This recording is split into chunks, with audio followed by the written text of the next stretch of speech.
আমি হারিয়ে যাচ্ছি প্রভু, পথ দেখাও, পথ দেখাও প্রভু।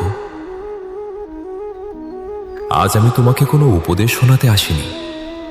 আজ শুধু একটা প্রশ্ন নিয়ে বসেছি, যে প্রশ্নটা হয়তো তোমার মনেও প্রতিদিন ওঠে। ভিডিওটা শেষ পর্যন্ত শোনো। এই কথাগুলো যদি তোমার মনের কথা হয়, তাহলে চ্যানেলটা সাবস্ক্রাইব করে শেষে একটা মন্তব্য রেখে যেও, প্রভু আছেন। হে প্রভু, আজ আবার তোমার কাছে এলাম। আসলে আসিনি, টেনে আনা হয়েছে। যখন আর কাউকে কিছু বলার মতো শক্তি থাকে না, ঠিক তখনই মানুষ তোমার নামটা মনে করে। প্রভু, আমি জানি না আমি খারাপ মানুষ কিনা, কিন্তু এটুকু জানি আমি ক্লান্ত, ভীষণ ক্লান্ত।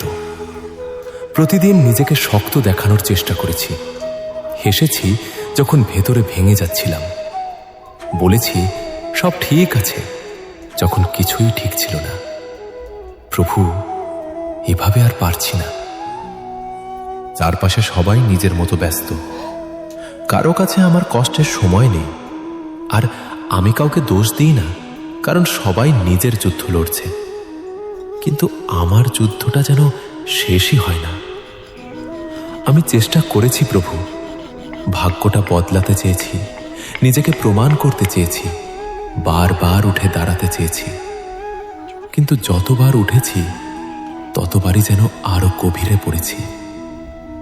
প্রভু, আমি জানি না এটা পরীক্ষা না শাস্তি, জানি না আমি ভুল পথে হাঁটছি নাকি ঠিক পথেই বেশি কষ্ট আছে। আমি শুধু জানি আমি পথ হারিয়েছি। আজ নিজের সিদ্ধান্তেই ভয় লাগে। আগে যেটায় সাহস ছিল, আজ সেখানে দ্বিধা। আগে যেটা স্বপ্ন ছিল, আজ সেটা বোঝা।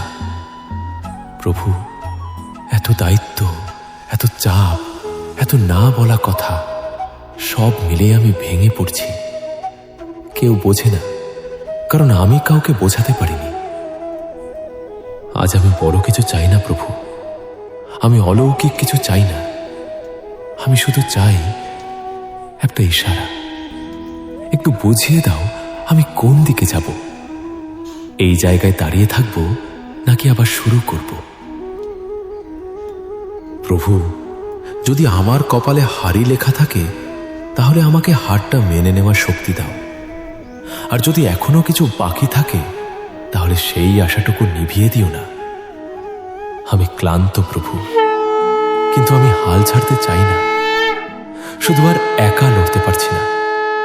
যখন রাতের অন্ধকারে ঘুম আসে না, মন প্রশ্ন করে, এর শেষ কোথায়?